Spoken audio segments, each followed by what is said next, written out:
নিমতা থানা এলাকা থেকে গ্রেফতার ৮ বাংলাদেশি। তাদের কাছ থেকে উদ্ধার হয়েছে প্রচুর জাল এপিক এবং আধার কার্ড।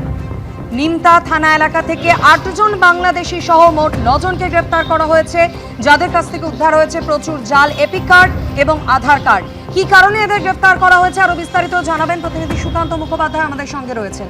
সুকান্ত, দেখো, গতকালকে রাত্রে বিভিন্ন জায়গাতে অভিযান চালানো হয় উত্তর প্রতাপগড়ে, ফতেল্লাপুরে, এবং সেখান থেকে মোট 9 জনকে গ্রেফতার করা হয়েছে।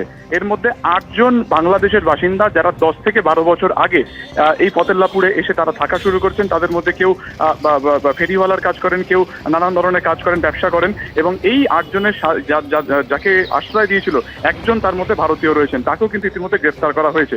এই 9 জনকে আজকে আদালতে তোলা হবে এবং নিজেদের হেফাজতে আবেদন জানানো হবে। পুলিশ সূত্রে যেটা জানা যাচ্ছে যে এদের কাছ থেকে ভুয়ো আধার কার্ড, ভারতীয় ভোটার কার্ড, এছাড়া রেশন কার্ড পর্যন্ত পাওয়া গিয়েছে, জাল বার্থ সার্টিফিকেট পর্যন্ত এরা বানিয়ে নিয়েছে। এবং সম্প্রতি যে এসআইআর এর যে প্রক্রিয়া চলে, সেখানে কিন্তু এই যে 8 জন বাংলাদেশি, তাদের যাবতীয় ডকুমেন্টস যে জাল, সেটা ধরা পড়েছে এবং এখান থেকে পুলিশের কাছে ইনফরমেশন যায় এবং শেষমেশ কিন্তু এই 8 জনকে প্রথমে ধরা হয় এবং তার পরবর্তীকালে ভারতীয় যে নাগরিক তাকে আশ্রয় দিয়েছিল তাকেও ইতিমধ্যে গ্রেফতার করা হয়েছে। কি করে এই জাল সার্টিফিকেট তারা বানালো, কিভাবেই তারা বিভিন্ন ভোট প্রক্রিয়াতে অংশগ্রহণ করেছিল, গোটা বিষয়টি কিন্তু নিমতা থানার তরফে খতিয়ে দেখা হচ্ছে।